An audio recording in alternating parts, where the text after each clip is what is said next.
Hey, hello guys, welcome back to my channel. My name is Sagar Prajapati, and in this video I will be talking about how to add additional column in data file while loading data using copy activity. So before going to the video, I would like to introduce my channel, that is Geekcoders, and here I upload videos on Azure Data Factory, Azure Databricks, Spark, PySpark, SQL, Python, and so on. So if you're liking my content, then you can go and subscribe to my channel and share with your friends so that everyone will get benefited. So going to the video, I will tell you what I'm going to do today. So if I open my notepad, then we have to add additional columns while loading data from copy activity. Okay, so let me open my notepad, sorry, let me open my Excel, and you can see we have this sheet present here. Okay, and you can see we have a ID and name column, and then we have these rows present in this CSV file. And now what I'm going to do, I am going to upload this file in the blob storage in one of the container. Okay, so I have done it already, I have done it.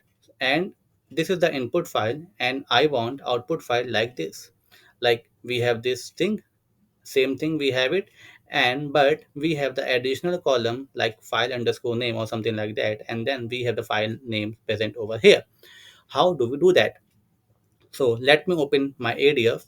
You can see my ADF is open and we have this pipeline. So let me go to copy data activity, and here what I will do, I will I will choose source.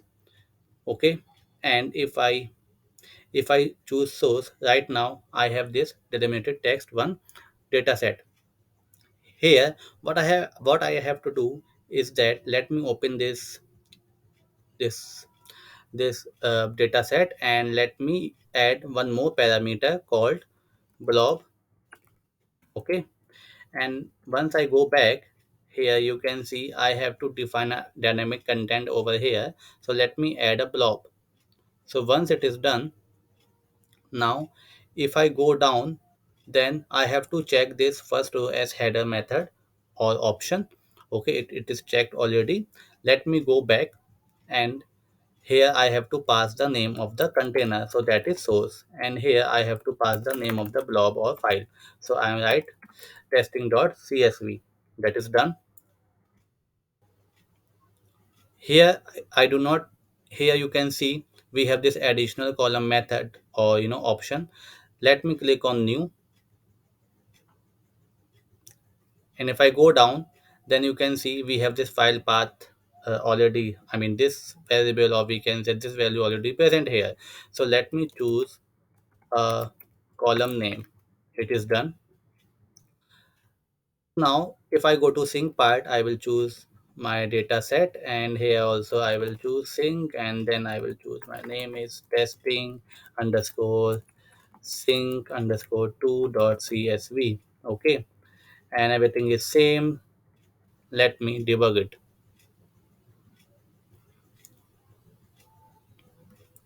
If I go to my sync container,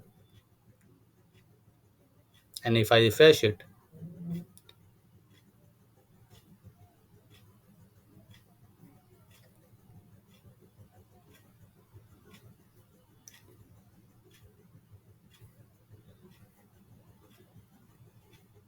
it got failed. Let me see the error. The required blob is missing. Okay. So what I have to do, I have to change my link service. So let me open it and let me choose blob storage one.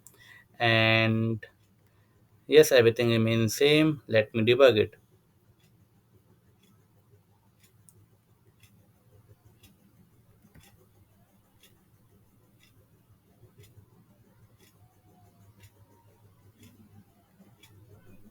So now you can see it is done, and let me go back to the blob storage. Let me refresh it. Once it gets refreshed, now you can see we have this file testing underscore sync underscore 2.csv. If I open it, then you can see we have that option, I mean that header, and then we have the file name present over here. But now the task is to add the timestamp also. Okay, so how do we do that? Click on this plus button and give some name like like updated time. Okay, if you go down, then you can see we have this add dynamic content, custom, everything we have it, right? So click on this dynamic content and search here UTC now. We have one method UTC now, so I will call this method. Now do not do anything, just click on this debug button and wait for the results.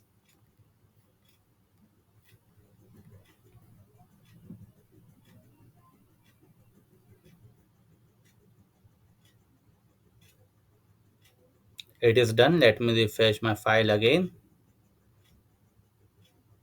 Now you can see we have the header updated underscore time, and then we have this timestamp. Okay, so this is the way how can we add additional columns in the files. So moving forward, we will be seeing how can we add an additional column in the table. Okay, so for this video, that's it. I hope you have liked the video. If you do, do subscribe and share.